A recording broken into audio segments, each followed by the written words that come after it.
Hey everyone, it's Anna here from Journeys. I'm here to answer another question about burnout. So a couple of weeks ago, I asked you if you have any questions for me about my burnout experience. And last week, I answered the question of what is burnout. And so this week, the next question that came up was, how do you know that if you're burnt out? And so I thought that was a really great question because it can be really hard to know if you're burnt out and if it actually is burnout or if it's something else. And so if you have been in any of my workshops or talked to me much about burnout in general, you'll know that I use the phrase, it's different for everyone. And I use that phrase a lot when I'm talking about burnout and helping people to work out whether they actually have burnout.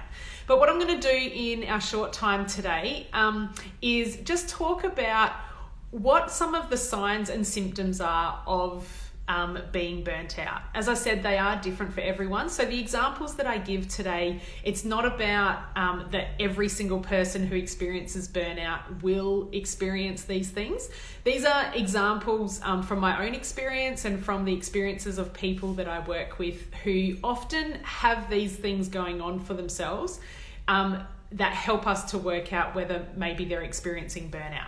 So one of the first things is always saying yes to everything and everyone. I know how hard this is, guys. I know how hard it is to learn how to say no and to work through that challenge of, but what if I say no and they don't like me anymore? Or will they like me if I say no? And that kind of thing. And so if you're someone who is always saying yes to everything and everyone, if you're not living in burnout, then there's a high chance you will get to burnout. And I often say this in the sense that people who are experiencing or who end up burnt out often really struggle with saying no. Some other examples are feeling like you can't say no. So not just saying no, saying yes to everything, but feeling like there's a really clear reason as to why you can't say no to this, to even specific people sometimes, or situations in general.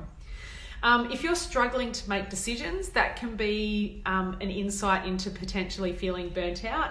Not taking any lunch breaks, that's a huge thing for me. I am so big on this. Anyone, again, who knows me knows that if someone seems to be maybe burnt out or heading towards burnout, one of the things I often ask is, you know what?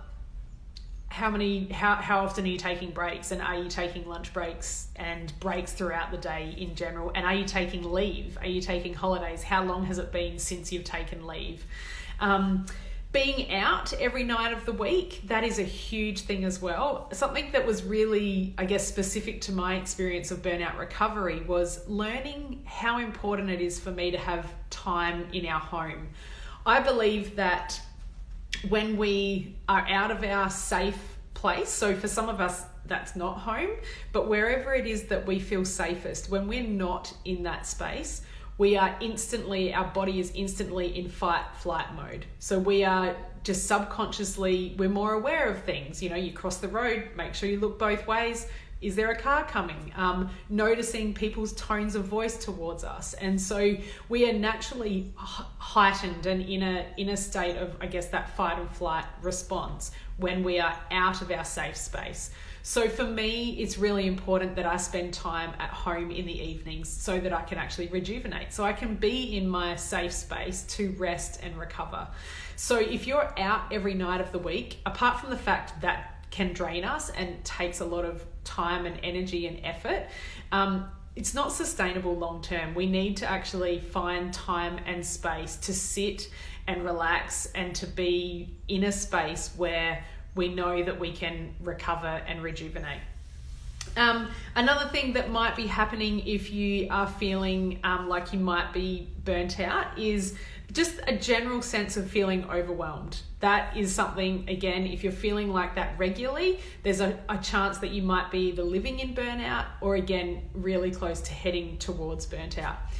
Something for me that I know if I'm not doing very well and was happening for me while I was heading towards burnout and being burnt out was feeling kind of hazy and lightheaded, not really sure, which day it is, the days are rolling into one. That kind of thing was a big part of me experiencing burnout.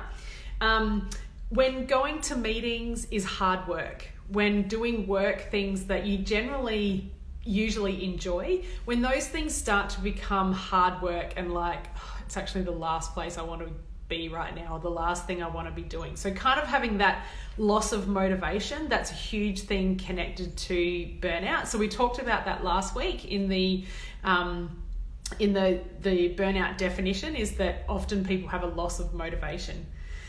A couple other things that generally seem to come up when people are burnt out are feeling an element of anxiety, so feeling a sense of feeling anxious.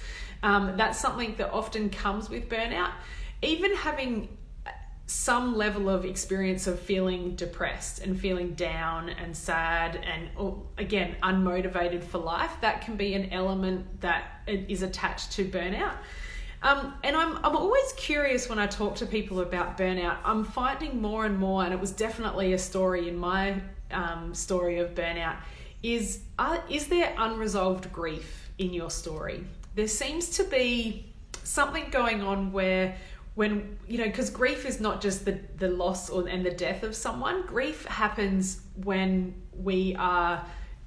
when there's change in our life and when we've lost something. And so it could be the loss of a job, the loss of financial security, the loss of a relationship. It doesn't have to necessarily be attached to death. So anytime we change jobs, move house, have a change in relationships, friendship changes, all of those things is grief and loss. And so sometimes when that happens, like for me, I had a lot of moving going around happening in my life, kind of from 15 through to 30-ish. And what I discovered in my recovery was that I never processed any of that change. It was just stuff that happened. And, change is so common for us now. And so if you're thinking, I wonder if there's some unprocessed grief or things that have happened in my life that I've never really thought about or processed, I wonder if that might be sitting there. And that can have an underlying impact on us not processing life well,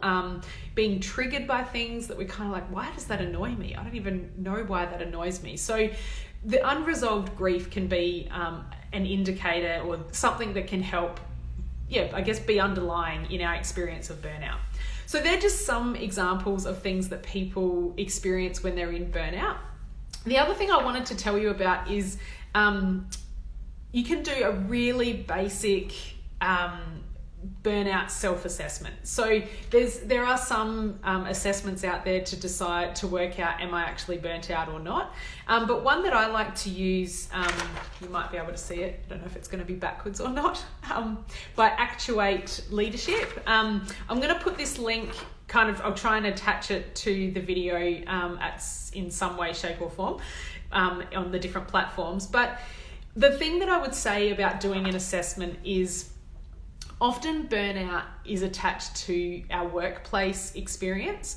And so, but the facts are, at least in my life and the people that I'm working with, and the research is starting to show this, is that it's not only an experience that people have connected to work. So you can be burnt out from your work experience, and your experience in your personal life is fine and dandy. Everything's going great.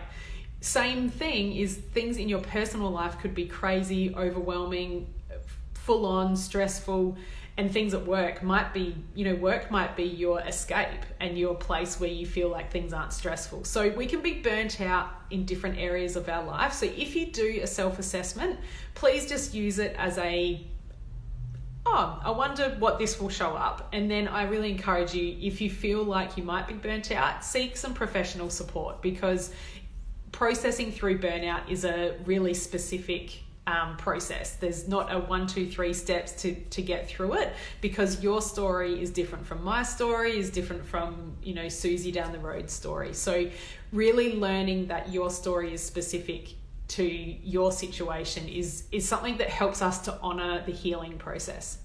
So I hope that gives you a little bit of an idea of the things that you might be experiencing if you are burnt out or maybe getting towards burnout.